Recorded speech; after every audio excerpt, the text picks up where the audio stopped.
ಹೀಗೆ ಹೊಸ ಪಕ್ಷ ಕಟ್ಟೋ ವಿಚಾರ ಒಂದ್ ಕಡೆ ಆದ್ರೆ BS ಯಡಿಯೂರಪ್ಪನವರ ಕುಟುಂಬದ ವಿಚಾರವಾಗಿನ ತಮ್ಮ ಸಿಟ್ಟನ್ನ ಇವತ್ತು ಮತ್ತೆ ವ್ಯಕ್ತಪಡಿಸಿದ್ರು. ಈ ಮುಖ್ಯವಾಗಿ ನನ್ನನ್ನ ಪಕ್ಷದಿಂದ ಸಸ್ಪೆಂಡ್ ಮಾಡಿ ಉಚ್ಚಾಟನೆ ಮಾಡಿ ನಾನು ಏನ್ ಅದಕ್ಕೆ ತಲೆ ಕೆಡಿಸ್ಕೊಳ್ಳೋನಲ್ಲ ಅನ್ನುವಂಥ ರೀತಿಯಾಗಿತ್ತು ಯತ್ನಾಳ್ ಅವರ ಇವತ್ತಿನ ಆ ಮಾತಿನ ಶೈಲಿ.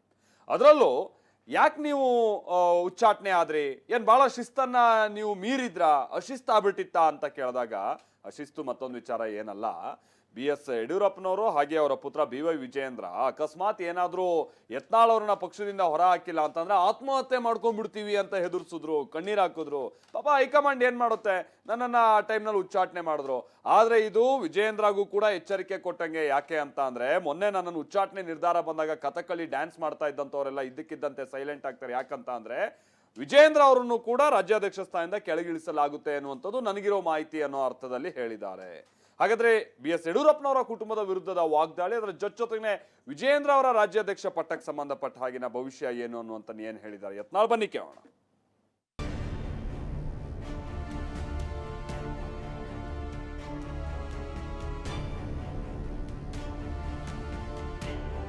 ಯತ್ನಾಳ್ ಹೊರಗೆ ಹಾಕದೇ ಇದ್ರೆ ನಾನು ಆತ್ಮಹತ್ಯೆ ಮಾಡ್ಕೊತೇನೆ ಅಂತ ಹೇಳಿದ್ಮೇಲೆ ಪಾಪ ಅವ್ರು ಏನು ಮಾಡ್ಬೇಕು ಹೇಳಿ.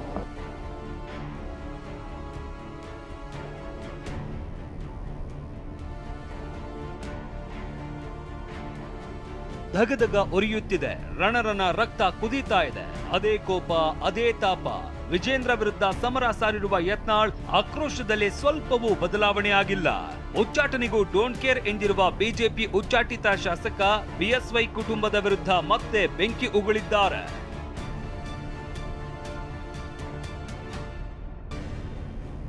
BSY ಕುಟುಂಬದ ವಿರುದ್ಧ ಮತ್ತೆ ಯತ್ನಾಳ್ ಸಿಡಿಗುಂಡು. ಯತ್ನಾಳ್ ಉಚ್ಚಾಟನೆ ಮಾಡಬೇಕು, ವಿಜಯೇಂದ್ರನ ಅಧ್ಯಕ್ಷದಿಂದ ತೆಗಿಬೇಕು, ಈಕ್ವಲ್ ಆದಂಗೆ ಆಯ್ತು. ಪಕ್ಷ ವಿರೋಧಿ ಅಲ್ಲ, BSY ವಿರೋಧಿ ಎಂದ ಯತ್ನಾಳ್. ನಾವಿವತ್ತು ಔತಣ ಕೊಟ್ಟಕ್ಕೆ ಹೋಗೋದು ಮಾಡಿಲ್ಲ, ಹಂಗಾದ್ರೆ ನಾ ಹೆಂಗೆ ಪಕ್ಷ ವಿರೋಧಿ ಆಗ್ತೀನಿ? ನಾ ಯಡಿಯೂರಪ್ಪ ವಿರೋಧ ಇದ್ದೇನೆ. ಹೈಕಮಾಂಡ್ ಉಚ್ಚಾಟನೆಗೂ ಕ್ಯಾರಿ ಎನ್ನದ ಯತ್ನಾಳ್, ನಾನು ರನ್ಔಟ್ ಆಗಿಲ್ಲ, ಇನ್ಮೇಲೆ ಏನಿದ್ರು ಬರೀ ಸಿಕ್ಸರ್ನಲ್ಲೇ ಡೀಲ್ ಮಾಡ್ತೀನಿ ಅಂತ ಸಿಡಿದೆದ್ದಿದ್ದಾರೆ. ಉಚ್ಚಾಟನೆ ವಿಚಾರವಾಗಿ ಯತ್ನಾಳ್ ಅವರು ರನ್ಔಟ್ ಆದ್ರ, ಬೋಲ್ಡ್ ಆದ್ರ, ಅಥವಾ ಇನ್ನೊಬ್ಬರು ಮ್ಯಾಚ್ ಫಿಕ್ಸಿಂಗ್ ಮಾಡಿ ಔಟ್ ಮಾಡಿದ್ರ? ನಾನು ರನ್ಔಟು ಆಗಿಲ್ಲ, ಬೋಲ್ಡು ಆಗಿಲ್ಲ, ಸಿಕ್ಸರ್ ಹೊಡೆದಿದೆ. ಏನು ಬರೀ ಸಿಕ್ಸರ್ ಹೊಡಿತೀನಿ, ಒನ್ಲಿ ಸಿಕ್ಸರ್, ಫೋರ್ ಸಹಿತ ಹೊಡಿದಿಲ್ಲ.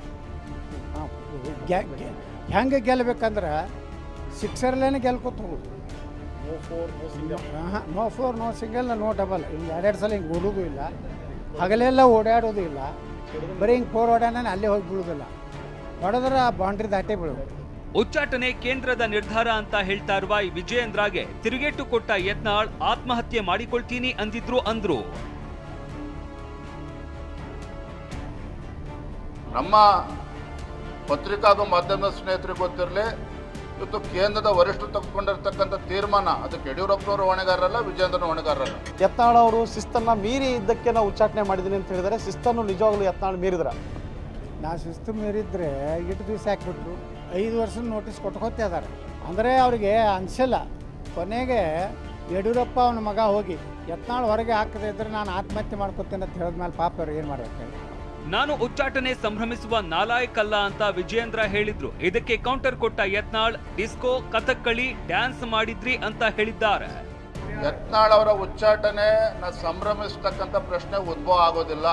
ಅಂತ ಮನಸ್ಥಿತಿ ನನಗೆ ಇದ್ದಿದ್ದೇ ಆದರೆ ರಾಜ್ಯದ ಅಧ್ಯಕ್ಷನಾಗಿ ಮುಂದುವರೆಯೋದಕ್ಕೆ ನಾನೇ ಹೇಳ್ಬಿಡ್ತೇನೆ. ನನ್ನನ್ನು ಹೊರಗೆ ಹಾಕಿದ್ರಿಂದ ಇವತ್ತು ಪಟಾಕ್ಷಿ ಹಾರಿಸಿರ್ಬೋದು, ಸಿಹಿ ಹಂಚಿರ್ಬೋದು, ಡ್ಯಾನ್ಸ್ ಮಾಡಿರ್ಬೋದು, ಕಥಕ್ಕಳಿ ಡ್ಯಾನ್ಸ್ ಮಾಡಿರ್ಬೋದು, ಅಥವಾ ಡಿಸ್ಕೋ ಡ್ಯಾನ್ಸ್ ಮಾಡಿರ್ಬೋದು. 2 ತಾಸಿನಾಗ ಅವ್ರಿಗೆ ಗಾಬರಿ ಬಿಟ್ಟಾರೆ ಡ್ಯಾನ್ಸ್ ಮಾಡಿದ ತಕ್ಷಣ. ಪಟ್ಟಕ್ಕನೆ ವಿಜಯೇಂದ್ರ ರಾಜ್ಯಾಧ್ಯಕ್ಷ ಬ್ಯಾಗಿನವ್ರು ತೆಗೆದು ಹಾಕಿಬಿಟ್ರೆ ಸೇಮ್ ಟು ಸೇಮ್ ಆಗ್ತದೆ. ಉಚ್ಚಾಟನೆ ಹಿಂದಿನ ರಹಸ್ಯ ಬಿಚ್ಚಿಟ್ಟ ಶಾಸಕ ಯತ್ನಾಳ್. ರಾಜ್ಯಾಧ್ಯಕ್ಷರ ಬದಲಾವಣೆ ಸುಳಿವು ಕೊಟ್ಟ ಶಾಸಕ ಯತ್ನಾಳ್, ನನ್ನ ಉಚ್ಚಾಟನೆ ಆದ್ರೆ ವಿಜಯೇಂದ್ರ ಅಧ್ಯಕ್ಷಗಿರಿಗೂ ಕೂಗ್ ಕೊಡ್ತಾರೆ ಎಂದಿದ್ದಾರೆ. ಯತ್ನಾಳ್ ಉಚ್ಚಾಟನೆ ಮಾಡಬೇಕು, ವಿಜಯೇಂದ್ರನ ಅಧ್ಯಕ್ಷದಿಂದ ತೆಗಿಬೇಕು, ಈಕ್ವಲ್ ಆದಂಗೆ ಆಯಿತು. ನ್ಯೂಟ್ರಲ್ ಇದ್ದವ್ರನ್ನ ಅಧ್ಯಕ್ಷ ಮಾಡಬೇಕು. ಮುಂದೆ ಯಾರು ನಿಷ್ಠರದಾರ ಅವ್ನ ಪಕ್ಷಕ್ಕೆ ತೊಗೋಬೇಕು. ಇಟ್ಟು ನಿರ್ಣಯ ಆಗೈತೆ ತೊಗೊಬ್ರು ಹೇಳ್ತಾರೆ. ಮುಂದೆ ಏನಂತ ಹೇಳಿ ಅವ್ರು ಗಾಬರಿಯಾಗಿ ಡ್ಯಾನ್ಸಿಂಗ್ ಮಾಡ್ಲಕ್ಕತ್ತ ಅಲ್ಲೇ ನಿಂತ್ಬಿಟ್ರು ಅವ್ರು. ಮುಂದೆ ಹಿಂಗೆ ಮಾಡಿ, ಯಾಕಂದ್ರೆ ಅವ್ರು ಗುರ್ತಾಯ್ತು ಏನೋ ಇದು ಐತಿ. ಯತ್ನಾಳೇ ಕೈ ಹಚ್ಚಾರಂದ್ರೆ ನನ್ನೂ ಕೈ ಹಚ್ತಾರೆ ಅಂತೇಳಿ ಆ ಭ್ರಷ್ಟ ಅವ್ರ ಅಪ್ಪನ ಡುಪ್ಲಿಕೇಟ್ ಸಹಿ ಮಾಡೋದಂಥವ ಅವ್ರ ಅಪ್ಪನ ಜೈಲಿಗೆ ಕಳ್ಸಂತ ವಿಜೇಂದ್ರಿಗೆ ಭಯ ಬಂದಿದೆ. ಕಾಂಗ್ರೆಸ್ ಜೊತೆ ಹೊಂದಾಣಿಕೆ ರಾಜಕೀಯ ಆಗ್ತಿದೆ.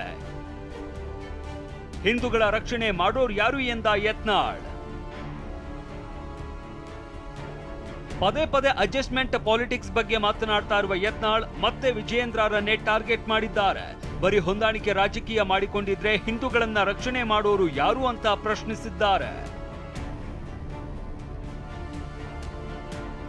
ಬಿಜೆಪಿಯಿಂದ ನಾವು ಹಿಂದೂಗಳು ಸುರಕ್ಷಿತ ಇಲ್ಲ ಕರ್ನಾಟಕದಲ್ಲಿ. ಯಾಕಂದರೆ ಇವರು ಹೊಂದಾಣಿಕೆ ಇದ್ದಾರೆ. ಸಿದ್ದರಾಮಯ್ಯ ಜೊತೆಗೆ ಹೊಂದಾಣಿಕೆ ಇದೆ, DK ಶಿವಕುಮಾರ್ ಜೊತೆಗೆ ಇವರು ವ್ಯಾಪಾರ ಇದೆ, ಬಿಸ್ನೆಸ್ ಪಾರ್ಟ್ನರ್ಗಳಿದ್ದಾರೆ.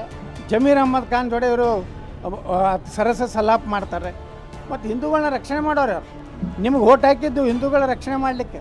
ಅದೇನೇ ಹೇಳಿ 6 ವರ್ಷಗಳ ಕಾಲ ಉಚ್ಚಾಟನೆ ಶಿಕ್ಷೆ ಕೊಟ್ಟರು ಯತ್ನಾಳ್ ನಡೆಯಲ್ಲಿ ಯಾವುದೇ ಬದಲಾವಣೆ ಇಲ್ಲ.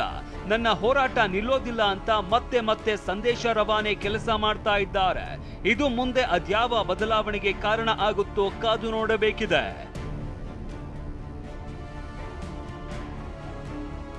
Bureau report TV9.